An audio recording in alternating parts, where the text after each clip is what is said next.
po jako akawuwo. Namwe kityo bakubiriza muwe zakatul fitri. Zakatul fitri kyakulya. Olunaku lwa leero ye Juma Essembi y'omu kisiibo ng'abaddu ba Allah okusala Eid ku muzikiti gwa Tahuwa Mahed e Makindye wano mu Kampala bakujjumbidde. Allahu Akbar.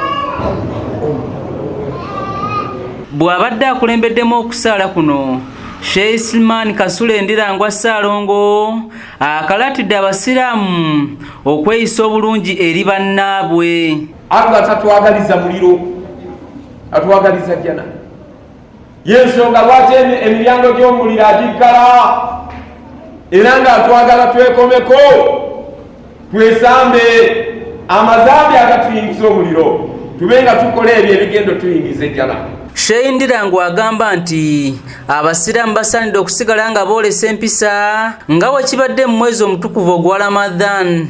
Omu ku b'obuvunaanyizibwa yaŋŋamba nti kyewuunyisa abasiraamu bano bwe bayingira mu Ramadan empisa zirongooka ate n'emisango egiwawaabirwa abantu nabyo ne gikendeerwa mu makooti ne ku poliisi nabyo ne gikendeera ne giba nga tegiriiyo. Bani abaliza emisango? Kyekyo ekigamba nti omuntu senga yali amanyi obulungi bwa Ramadan n'empeera ezirimu n'ebirungi ebirimu yandyegombye omwaka gwonna gubere Ramadan.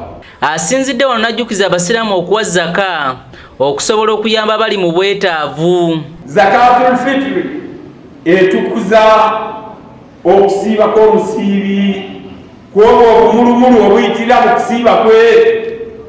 Bw'atyo bwe yatukubiriza Mukama waffe Nabbi Muhammadi sallallahu alayhi wasallam n'atuyigiriza n'atulagirira tuwe zakatul fitri.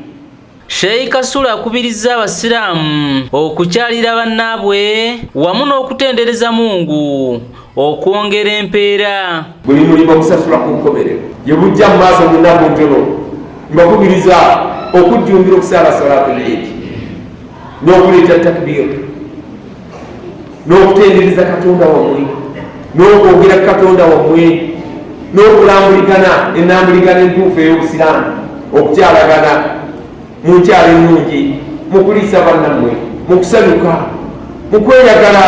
Kanyike Kevins yakusakidde eggulire lino ku lwa ABS Television. Mubeere kyakulabirako kirungi. Tusaba Katonda atuuseeyo atuddize Ramadan ennyingi